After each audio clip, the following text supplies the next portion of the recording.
moderator, and Algerian. Also, for some reason, BPA will be the timekeeper. Before we begin, we'd like to start with the Pledge of Allegiance.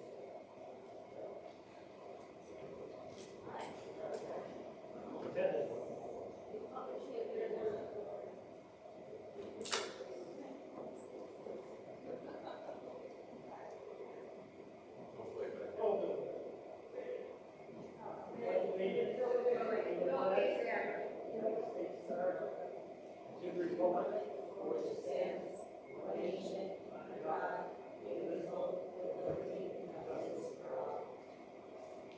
Okay, so I'd like to know what the process will take place tonight. All questions are submitted by community members ahead of time, Sub-Region PTA. As moderator, specific questions in order, which they will be asked at my discretion. I review all in advance, modify or editing similar questions to avoid redundancy. No additional questions to be allowed tonight. You can make an exception to that if you're last minute question, because we have 2 candidates, and otherwise we'll be out here in half an hour. So, maybe have 2 candidates. Hello.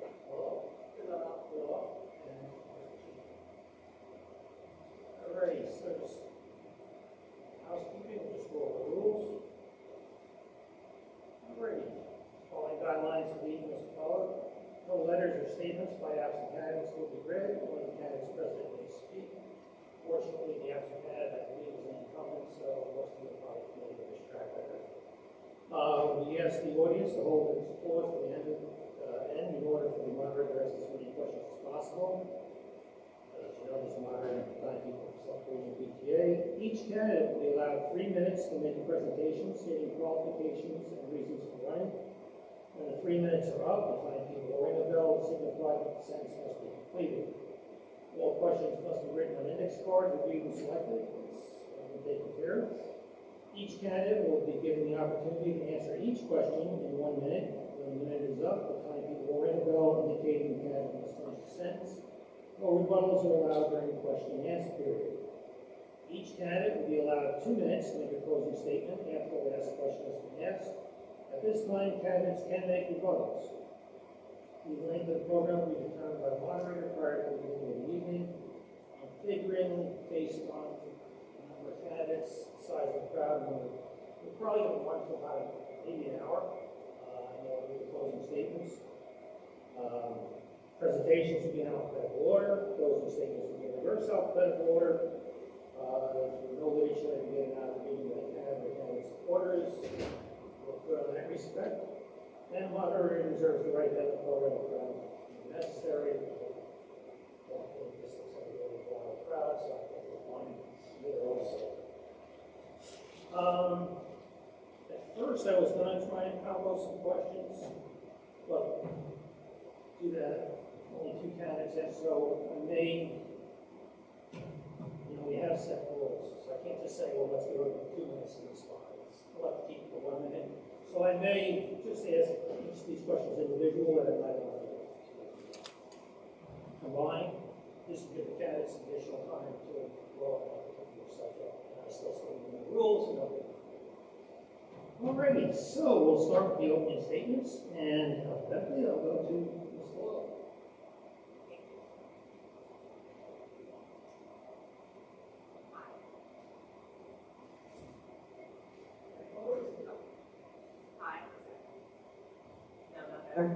There it is. Okay.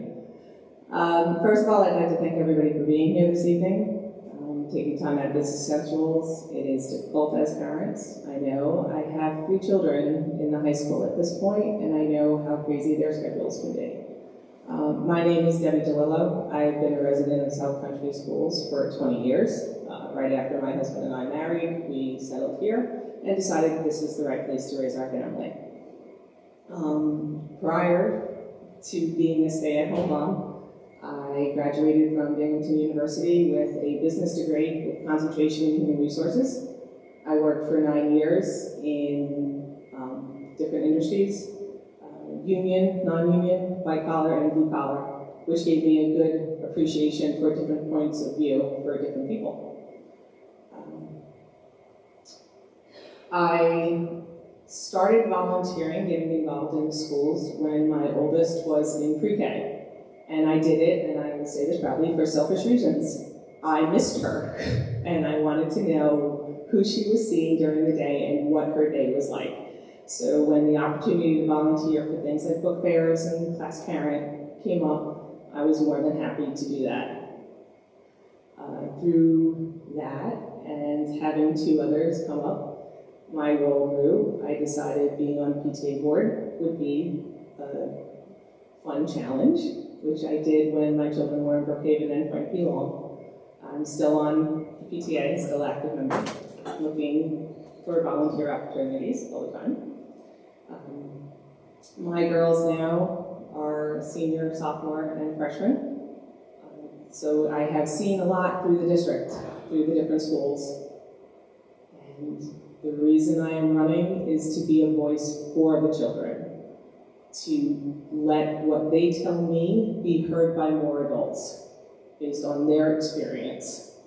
We are supposed to be here to support them, to make their education worth it. And that is why I'm running. Thank you. Okay, thank you, ma'am. Mr. Cheney.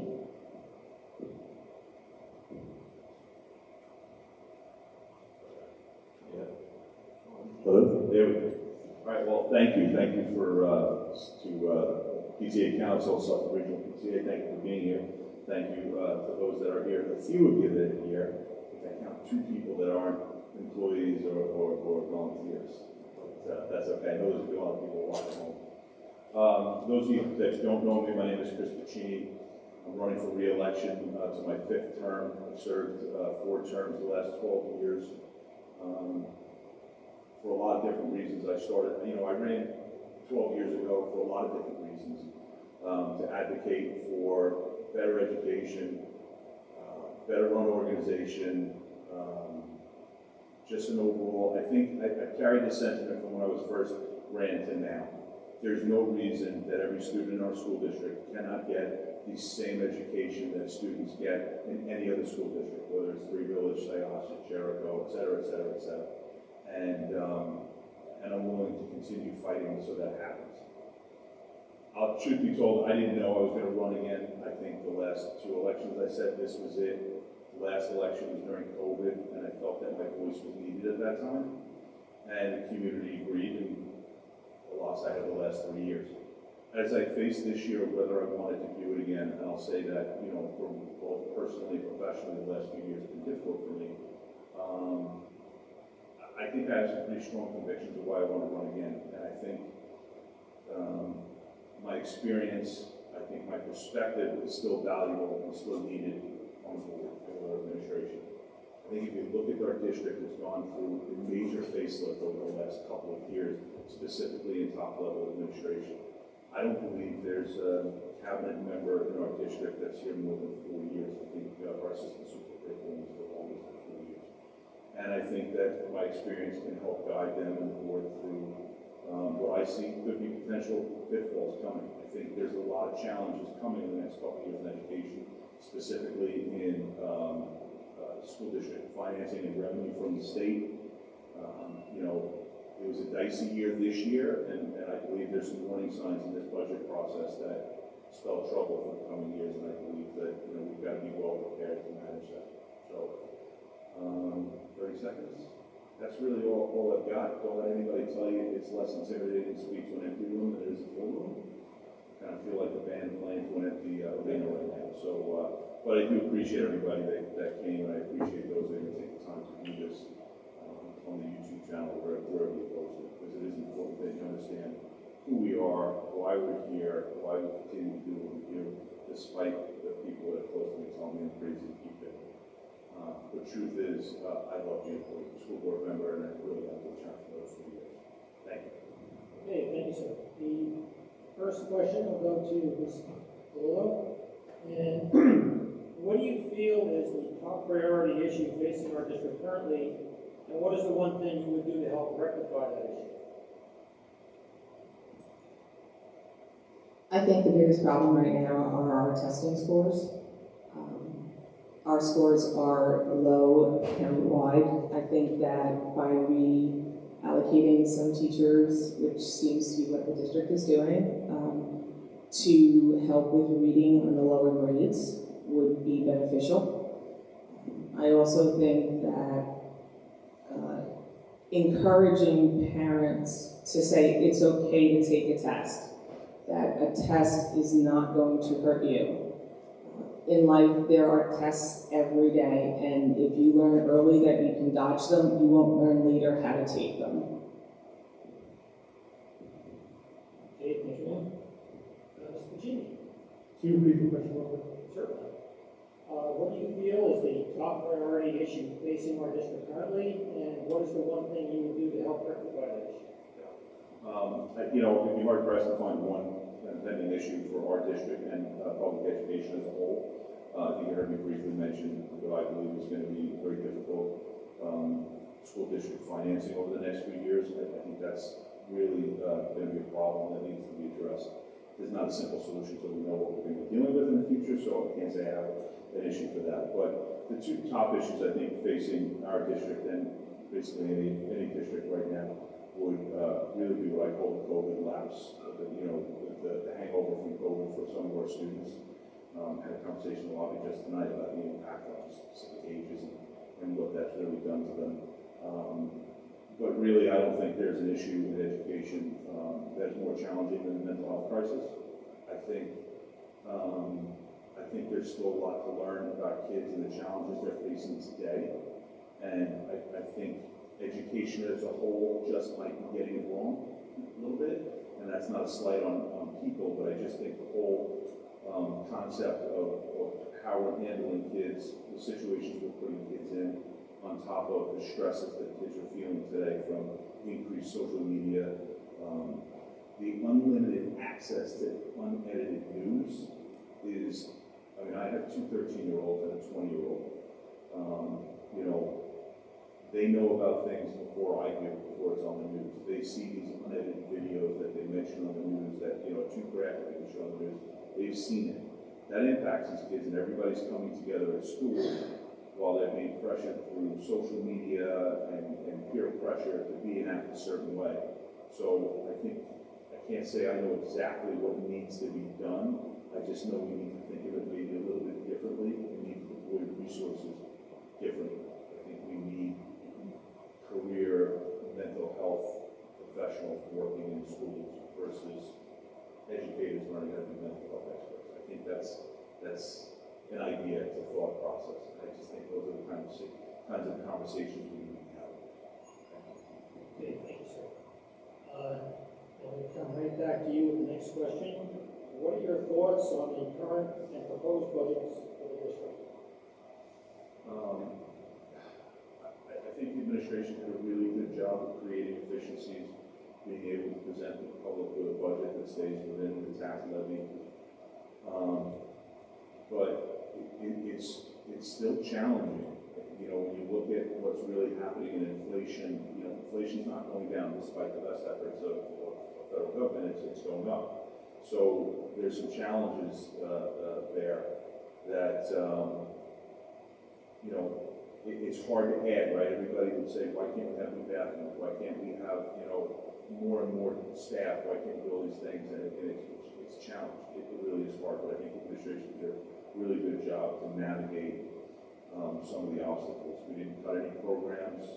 Like I said, I believe the superintendent created some efficiencies, and I think truth be told, I don't want to run out of time, but I'm not exactly thrilled at how much we're relying on our reserves to balance the budget. That's always a tough one for me, but provided that if school financing does not go the direction I think it is, and we're able to lower our reliance on fund balance, I think maybe that will be okay. But I think for the most part, I think it's good. I just want to echo those same sentiments about administration. I think they did an excellent job putting together a budget this year. I do appreciate the fact that they are reallocating some of the money to different cost codes that really reflect where that money is rather than just in a generic drop zone. I am concerned about using reserves. You really don't want to use your reserves in case something does happen. The other thing that's really positive about our budget is we are not cutting staff. Unlike other districts that have been on the news saying that they used aid that they're no longer receiving to fund programs and staff, I think our administration has put together a budget that truly reflects what our money looks like, what our taxes look like. Okay, thank you. And we go right back to you with the next question. Is there a particular issue that motivated you to run for school board?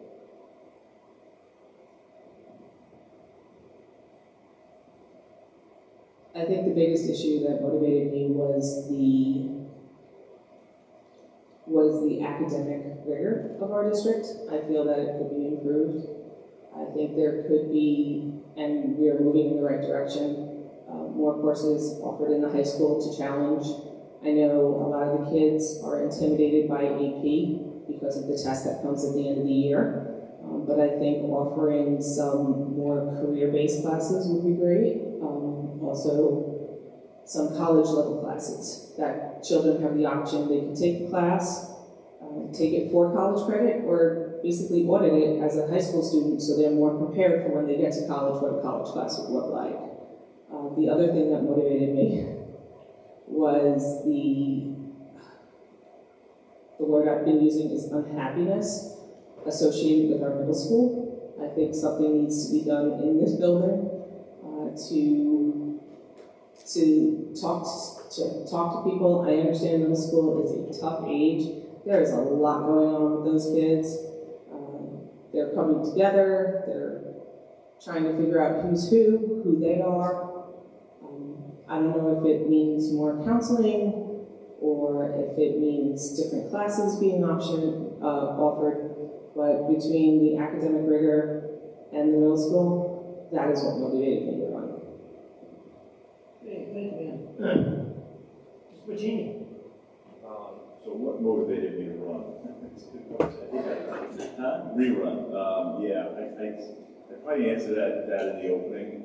That's why I'm running, and I think it's a lot of what I talked about. But I would say that I can see my advocacy really steering towards mental health issues and social emotional issues that our students are facing. So all brings up the middle school, and yeah, it's a difficult age, it's a difficult building, and there's a lot of reasons. And, my kids are just finishing up 3 years coming out of COVID, and I think it was even bigger challenge in middle school now than it's probably ever been. And talking a little bit more, like I said, mentioned earlier about the understanding and the approach that educators take towards mental health, I think is really why I wanted to run again. One of the things I mentioned, like in my opening statement, is I'm the executive director of the Nassau Suffolk School Board Association, so I'm on a few committees there as well. And some of the challenges that we're talking about that I see in our district are not different than any other district we're facing, regardless of your demographic. It's just a different form. And I think that's why I always feel like I want South Country to be a beacon. What can we do differently? How can we think outside the box and be both standards for other districts to hold us and cover managing some of the issues our kids are facing today? Okay, thanks, sir. So we come right back to the next question for you.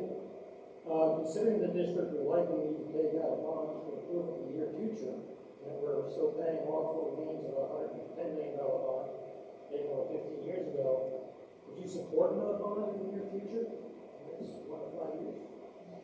The bond is always a hot topic, when it comes to education. And I can only say this, I consider myself a fiscal conservative. This district needs a bond in the next few years. We're late, and truth be told, had COVID not hit, and had we not had the controversy from years ago about how that $110 million bond that was just mentioned was financed, we probably would be in the midst of it right now. But make no mistakes, school buildings are old, school buildings need to be updated. And, we manage 7 buildings and, roughly 4,000 students, and I think it's 600 or 700 employees a day. You have to have facilities. And, when you talk about some of these buildings were built originally with asbestos that's been remediated over the years, and who knows what you're going to find, right? Things have to be upgraded so that they're ready for the next few generations. So I would support a bond, but that's kind of a loaded question because I wouldn't know what that is, how big it is, and what we would really be doing. But we are finding ourselves, we're dealing with an issue right now, which has been discussed at school board meetings with the type of electromagnetic locks that were installed on eight doorways at that time in 2009, which now have to be replaced because they're in the park. So those are the kinds of pitfalls that we need to make sure we avoid further down the line. Because if we don't do it now, it's just going to be a bigger bill down the road. Okay, thank you, sir. Mr. Law? Honestly, I think everybody would say you'd love to live within your means, that your expenses should not outweigh your revenues.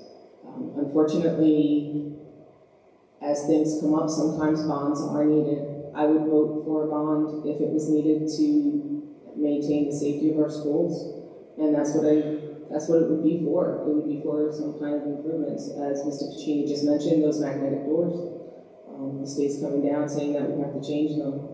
If we did not have the money, yes, that would be a bond. If it's a matter of safety, yes, I would vote for a bond. Okay, thank you, Dan. All right, so we come back with question number 5 for you. This is going to be a combo question because it basically relates to behavior, student behavior. The question is, our district has policies and strategies in place to address student behavior. However, there is concern in the community regarding the effectiveness and follow-through of the behavior plans in place, particularly in middle and high school. It seems a lot of misbehavior is tolerated and repeat offenders are allowed to continue. It is concerning that our students took fights and daily occurrence in their environment. This is not long for the school, which seems to be second year. What are your thoughts on this? And the second part of that question would be, would you support a strict no hazing, no tolerance policy? There's a lot in that question. Who's first one? I think I am. Yep, you got it. Read that one. Yeah. Yep. Oh, your thoughts on student behavior? Nice.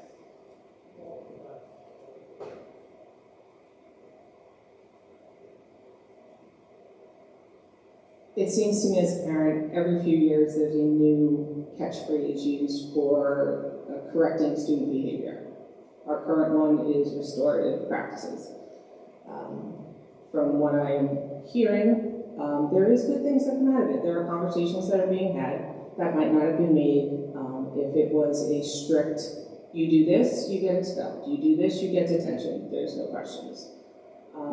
The question that I think as a parent that I have where this practice is considered is what is the discipline that follows repeat behavior of after a conversation. So you have this great conversation and staff is feeling great and you think the child is feeling great and then next week they're back at what they're doing. The question is what happens next? And that is a question, again, as a parent, I don't see. I am concerned. I hear about fights. My children come home. I hear about people lining the halls with their cameras getting ready for a fight to happen.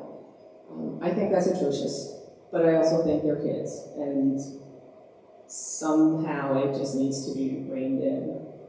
I don't know exactly what the best policy is or best practice, but I do believe having conversations is a good place to start. Thank you. Any repeat? I don't think so. It's really just how to address student behaviors and then the no hazing question at the end there. So I'll try to see if I remember and jot a few notes down here. I mentioned them on the National Suffolk School Board. I sit in a room with 24 school board members and superintendents from across the island once a month.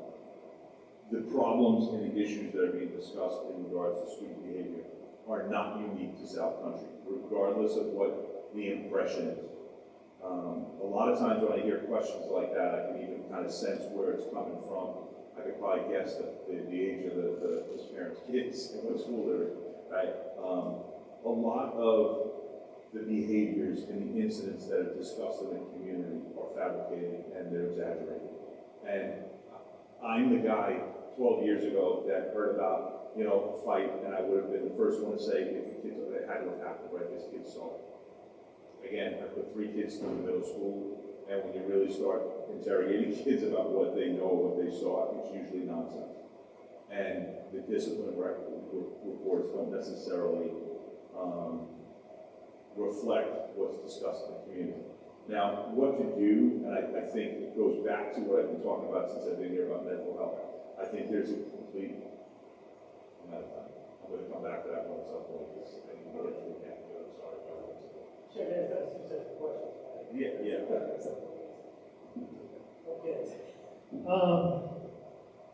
Alrighty, so the next question goes back to you. Gene, how do you envision involving the community? That's a good one. It's going to be quick. I'm going to answer the last. I just want to go back to the last question really quick.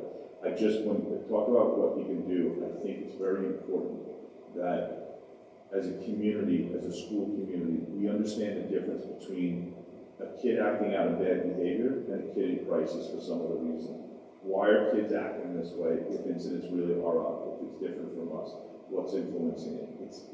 I was the first one to say, kids are kids, they need discipline. I'm telling you, I'm a parent of 3 kids in the social media and digital age. It's no longer their bad behaviors or what they learn at home. There's so many influences to what they see and what they do every day, it's a little bit difficult. To the hazing thing, there are laws for that. There is no hazing allowed. There is a strict enforcement. Community involvement. I've been trying to solve this issue for 12 years, okay? I know it's beautiful out today, but community involvement starts in rooms like this. Community involvement starts at the boardroom, okay? And I know things are streamed now, and I know people watch them, but I can count usually on one hand how many community members are on the board meeting when we have important issues. The budget is a boring topic. I get it. I have to live it more than most people. Nobody shows up. So when they complain at the ballot box, it's frustrating when you're a board member and you see lack of community involvement, whether it's committees. I think this district has done an amazing job of trying to reach out to get more community involvement. And there are committees and there are more, but we need a willing community to be a part of it with us. Sorry, I went long. Alrighty, Hi, just to go back to hazing, there are laws, there is no hazing, there should be no hazing. There should be a strict no tolerance policy for hazing, whether it's in the locker room or whether it's in the cafeteria or wherever it happens to be. I know hazing is usually attached to sports. It is not just sports, but zero, no tolerance. As far as community in our schools, this is a tough one. As a member of the PTA, it was always difficult to get people to come to meetings. You always saw the same volunteers. You would think that at the elementary level, more parents would want to be, they would almost be banging down the door like I was to try to get in to see what's going on with their kids, see who they're interacting with, meet their teachers, not just at Meet the Teacher Night or teacher conferences. I think that's where it starts. I think we need to find a way to reach out to those elementary parents and bring them in. And then if there were concerts, if we could invite the senior citizen centers to come in and watch and do a midday concert, something along those lines, just to open the doors and bring the community back into the school. I feel that COVID really shut the doors in a lot of ways to the schools. okay. Alrighty, so you start off with question number 7. This is one that's been asked a lot of us. That's the one. Why don't the kids have ACs in their classrooms, but teachers going back and doing some business?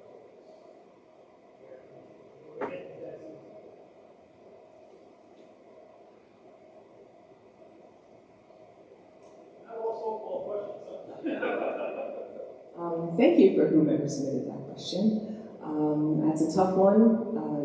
I honestly am not sure. I could tell you that retrofitting existing buildings to put ACs in costs a lot of money. We don't know what's up in the ductwork. I could tell you that buying window units, again, costly. They break down during the year and then you have to go out and buy a new one. I really don't have a solid answer for why faculty has, maybe it's so they could cool down after being with the kids, that they need an escape. That I really do not have a solid answer for that. This one, I'll be able to, this is actually an easy question. The reason we don't have air conditioning in our schools is $25 million.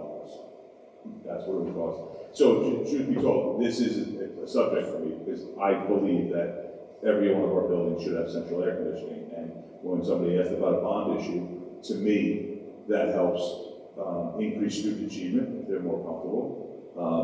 Staff is probably going to be a heck of a lot more comfortable and more pleasant, right? Who wants to work in this? And we talk about old buildings, they don't ventilate, they're hot, they're like World War II bunkers, right? No ventilation. So I don't know who would want and feel, I couldn't be productive working in an environment like that every day.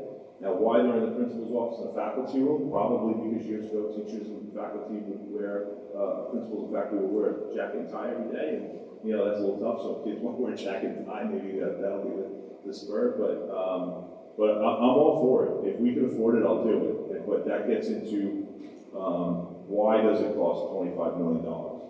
Because school districts are part of a program and a bid process where we end up paying more. If you had 7 buildings of this exact same size and you were a private company and you want to put central air in, it would cost you less than half of what it would cost the school district. So that's some of the prohibitive things, and those are things that have to be addressed in all of them. Okay, thank you, sir. All right, so we go back, you get first shot at question number 8. Do you believe in limits on non-curriculum screen time in the classroom, and how would that be regulated? It's non-curriculum screen time, is it like YouTube, TikTok? Yeah, you know, I can become really unpopular with the student body in a second when I say I don't, you know, I'm on the fence about whether they should even have cell phones in school, right? That's the new topic right now. And there have been times that I've sat here and been against it and for it, right? During COVID, I was for it. You know, there's times where I think the kids need an outlet and they need to do what they want to do in their free time. I go on my lunch break and I look at my phone, right? I don't, but the problem is they're a little too young and immature, and when there's an incident, the phones come out. There's cyberbullying, there's Snapchats, messages going on about kids and things like that. I think there's a BMS and a PHS Instagram page of kids who fall asleep in class, and their pictures are posted and things like that. So I really don't believe that kids should have their devices. But I do believe there needs to be outlets for kids when they have free time. I can envision a cafeteria like a high school, right? There's TVs in there, maybe sports centers on, maybe, different shows on, whatever. Maybe the news is on. I can envision things differently. I know how I want my day to be and how I want to spend my free time when I'm working. I don't understand why kids can't have that same benefit. Thank you, sir. Ms. Malone? Can you reread that one, please? Sure. Do you believe in limits on non-curriculum screen time, and that's like YouTube, TikTok, etc., screen time in the classroom, and how would that be regulated? I do believe in screen time limitations. I'm one of the few parents. I've fought the good fight keeping my kids off of social media and then conceded defeat finally 2 years ago. Not proud of that at all. I wish that they weren't on social media. There is just too much out there. I am hoping that children understand that when they're in the classroom, they're there to learn. And I know that's naive, but part of me really does hope that kids know that, and they know that they're not supposed to be watching the screens. And if a teacher notices a student staring at their phone, I'm hoping that a teacher calls that student out and says, "What are you doing? You know, we're learning about George Washington, or we're learning about how to add 2 + 2. That's more important than what's going on, you know, whoever the latest TikTok craze is, the new dance." But I think it comes down to the teachers noticing and saying, hey, and parents maybe not giving their children those devices or putting their own screen time limits on it. Okay, thank you. So we come back to you with the next question. What are your best hopes for the future of this district? How will your aspirations help our students?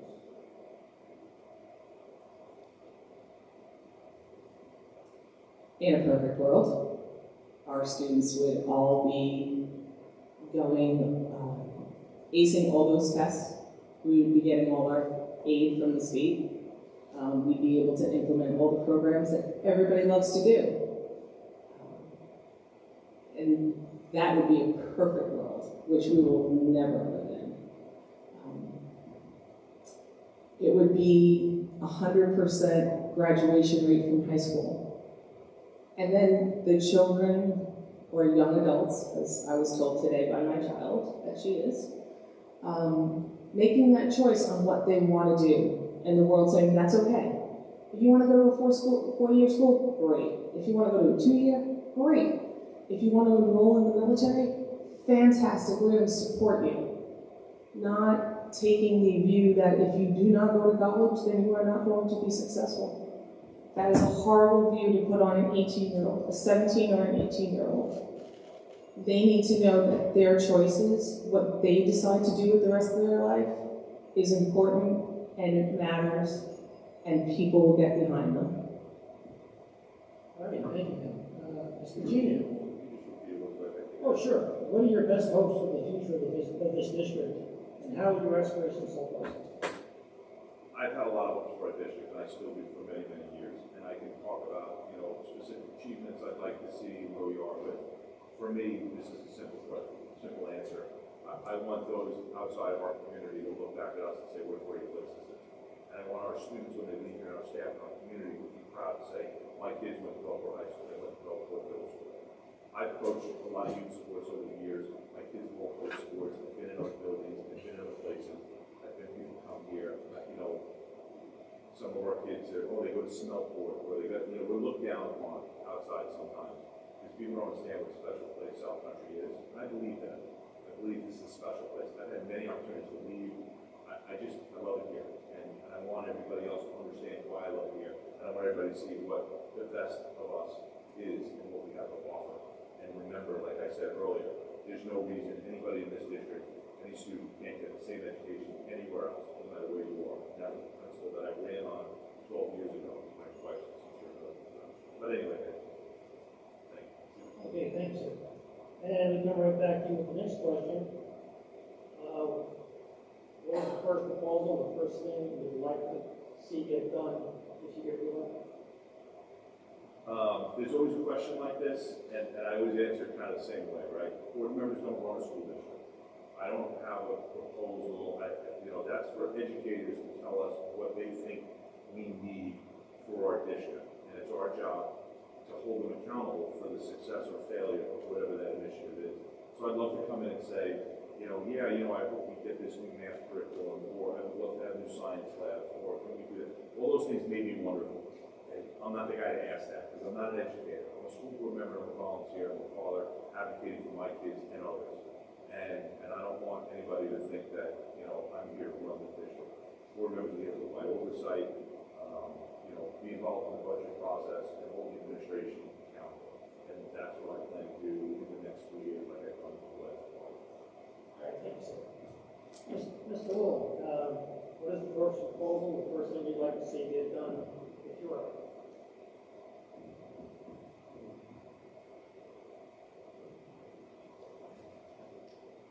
Again, I'd like to echo Mr. Puccini's comments that as a board member, there's tons of things as a parent you would love to see. As a board member, you have to balance what you can do, and you have to rely on those who know. Again, when questions come up about, whether this works or whether this doesn't work, the best people to ask are the people who are on the ground, and those are the teachers and those are the kids. The staff of the building, I believe, is the best person or best people to talk to and say what needs to be worked on, how can we get there, what's working, what's not working. Again, talk to your teachers. The teachers know, the staff knows. Your guidance counselors know. Your social workers know. Okay, thank you. All right, and then we'll come right back with the next question for you. What do you feel are the top needs of our school district right now?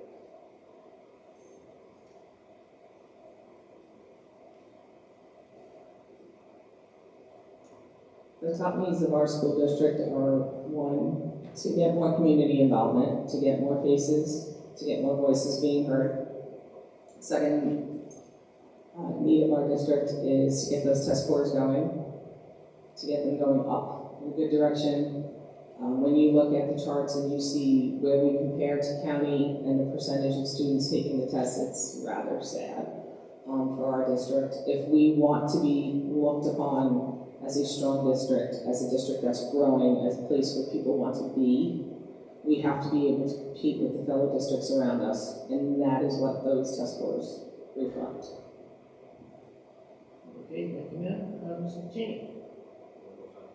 Yeah, what do you feel are the top needs of our school district right now? Well, it's always money. What are our top needs? You know, I think it's a lot of what I talked about. I don't know if the question was meant specific, like, you know, we need to do bathrooms or, you know, overall, so I'll kind of take it that way. The answer is kind of simple. It's stakeholder buy-in. You can't have a successful school community unless you have all stakeholders in line together for an objective. The stakeholders are our bargaining units, our board, our administration, our students, our parents, our community groups. Everybody has to be, you know, in line with what the objective is and how to get there. If you have that, you can do anything. I really believe that. And for 12 years, I don't know that I've ever really seen complete buy-in from every group, but specific groups, we're together and we have an objective. We can do amazing things here. But it's hard because a lot of people feel they have the answer. Okay, thank you, sir. So we'll come right back to you. Before I get the question, getting down to questions that are kind of like rehashes of some of the things that we already asked. I won't continue to keep going for a little bit longer. We will take another question or two. If you've got something you want to write down the next part, please bring it up now. Otherwise, we'll just go through some of these again. A lot of these are kind of like just rehashes of what you've already been mentioned. Or if you didn't feel the question was answered sufficiently, come on up, let me know, and I'll ask the question again. All right, so we'll go with this question, and what do you see as the educational strengths in South? There's a lot. I mean, listen, I think we have an amazing staff from top to bottom that's committed to student achievement and all the things that we want. So I think that's really, you know, what's working. I think we've got a board and administration working well together to provide the financing through the budget process to bring programs and experience to our students, to make sure that we have proper staff levels. And, you know, our elementary school, the student-teacher ratio is still, that's like still really low. Those are good things. So I think those are all positives. I think we can build off that. Okay, thank you. Mr. Long? Sure. What do you see as the educational strengths in South Country? Educational strengths, I believe, are our teachers and our programs. Without teachers to run the programs, then we're in trouble. But I've been fortunate. My kids have been fortunate. They've had excellent teachers throughout their years. They've been exposed to different things through field trips, through teachers' personal experience coming into the classroom. I think that the other thing that is a definite academic strength is the fact that we do have support systems in our schools for all students. There is somebody that you can talk to at all times. You can find a friendly face as a student and as a parent. I think that having that connection to somebody in the school, a staff member in the school, only helps your child succeed academically. Okay, thank you. Okay, so we'll go back to you with the next question. What is something unique that you will bring to the school board?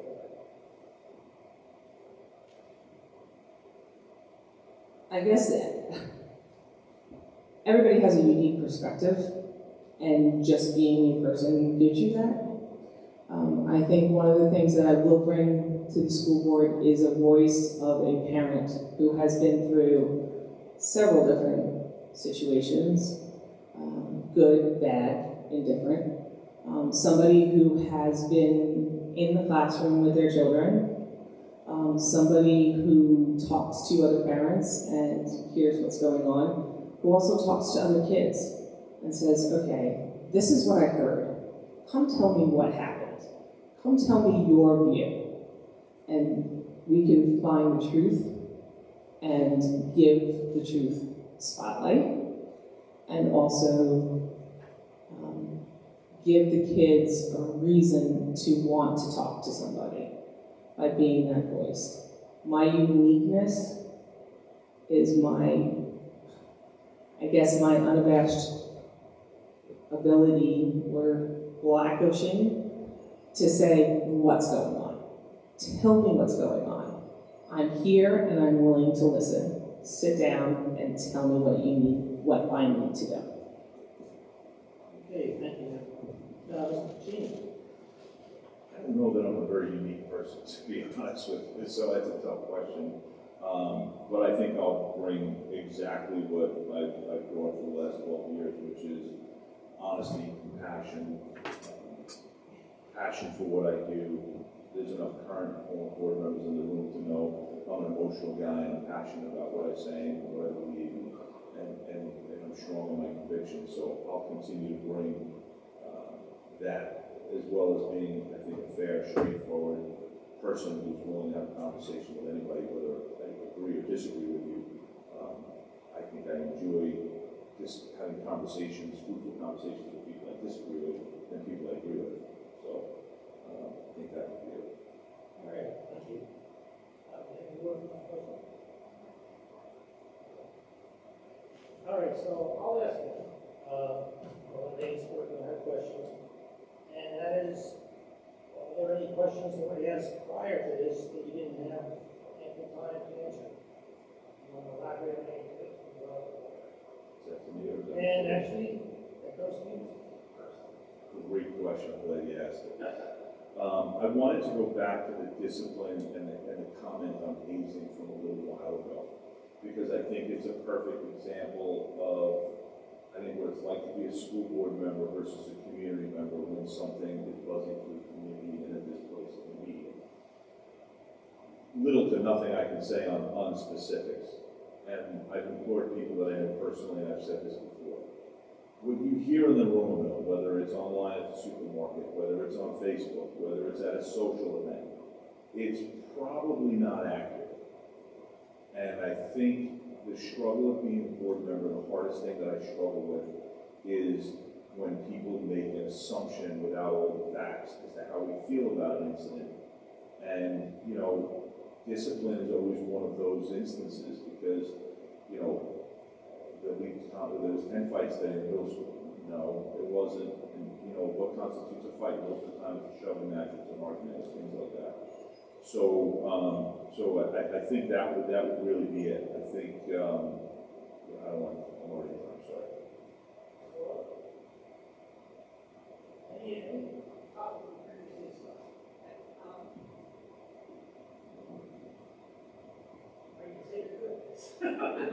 I think I'm good. I think I've said what I needed to say. Thank you.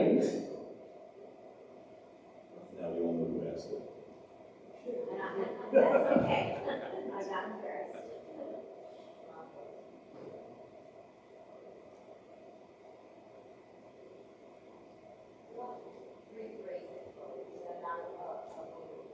Okay, no, it's kind of similar to a question that was answered earlier, but maybe just a more specific answer. Now, you read recent articles regarding the amount of screen time kids should have in books. Are you aware of the amount of time elementary schools spend on a screen? And if so, are you concerned regarding their development? And that would go. I'm sorry to say that I haven't read any articles about, and I'm unaware currently how much time our elementary school kids are spending on screens.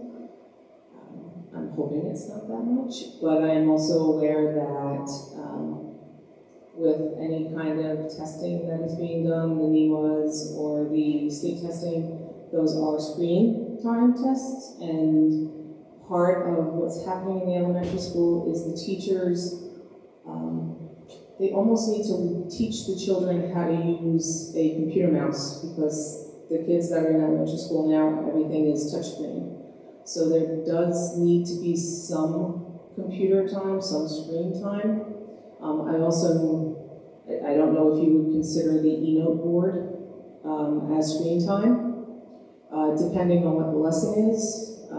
Chalkboards really don't exist in our schools anymore. So that being said, the eNote board is being used as a whiteboard, it's being used as a screen, it's being used as a teaching aid, it's being used to show examples of what the children, to reinforce what the children are learning. I don't know if there is a way to cut that out without going back to the chalkboard. And again, I'm sorry, I'm not up on the recent articles regarding the screen time. Mr. Pacini? Yeah, so it's a good question, and to expand on what we said before, I think it's kind of a mixed bag of an answer, right? Because I think there's beneficial screen time and there's non-beneficial screen time. So what are they viewing for education purposes? Do I have an issue with smart boards and boards?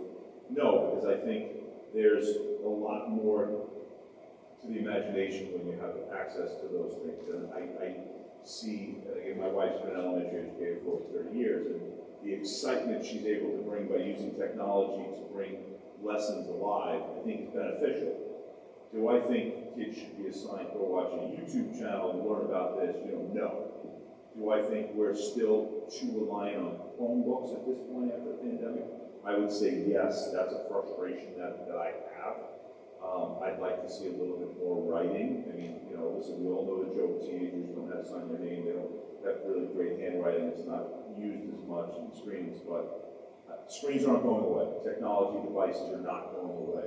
What that healthy balance is in an education setting. Again, I'll point to what I said before, I'm not an educator, so I really can't say I know exactly what it is, but I know it's something that really needs to be addressed and looked at again, because I think we've fallen into a pattern of just relying on Chromebooks and certain types of technology, and we need to get back to a little bit more where we were pre-COVID. So I hope that answers the question. Okay. Thank you, sir. The other questions that the left appear to have been already answered. If I'm mistaken, just please run up real quick and let me know. Otherwise, we'll go to the closing statements, and we go in reverse, alphabetical order. So, Mr. Pacini, you get the close. Great. So thank you again for being here. Thank you for the questions. Last time I ran, I felt like it was the same question asked 10 different ways. So, and that's just what happens sometimes at different times, depending on the topic of the day. And I thought there was a real great mixture of questions. So for those that submitted questions and more questions and questions tonight, thank you. I think it was a pretty thought-provoking discussion on education and what's happening. If any board member in any district sits up here and says they have ideas and they have plans and they know what needs to be done to fix a school district, they are lying to you, because you don't. The best thing you can do is put people in place that will use their knowledge and their values and their morals to make the best decisions with the information they have. I believe I've done that for 12 years. I think I've been honest, I think I've been straightforward. You just have to watch 1 or 2 board meetings to know that, I'm a vocal guy, I speak my mind. And I do it because I have strong convictions. And I go back to what I said earlier. I really believe South Country should be and can be a beacon in the education community on Long Island. We can do so much with stakeholder buy-in if we just focus on every kid and we stop worrying about what's happening here and what rumor is this. And let's have conversations. Let's talk about what's happening. Let's have increased community communication. But when people, we always hear the word transparency when you talk about school board elections and budget process and everything else. And it's hard to be transparent when there's community apathy. And, we need folks to come out and ask questions, talk. Don't look at us like we're villains. We're not here to make your kids life miserable and my kids' life better. I'm here for every kid. So let's have a conversation about your perspective and I'll give you mine. And the board will give you theirs. I mean, that's what we're here for. This is your school. I'm not a boss, nobody works for me, I'm a part of a seven-member board that, manages 2 employees, maybe 3, superintendent, clerk, and the attorney, maybe the lawyers, that's it. So, I hope we can get more community involvement, and together we can face some of these challenges. All right, thank you, sir. Mr. Malone, you can close us out. Again, thank you very much. Those in attendance, those watching, either live or watching it later, I do appreciate all your time. The reason I started running was I just felt that voices weren't being heard. Mostly these kids' voices. I felt that our board needed another parent, not another community member. They needed somebody who has been with the kids, who has been hands-on, who has been in classrooms, who have been on soccer fields and softball fields, to step up and say, this is what we need. I want to be a voice.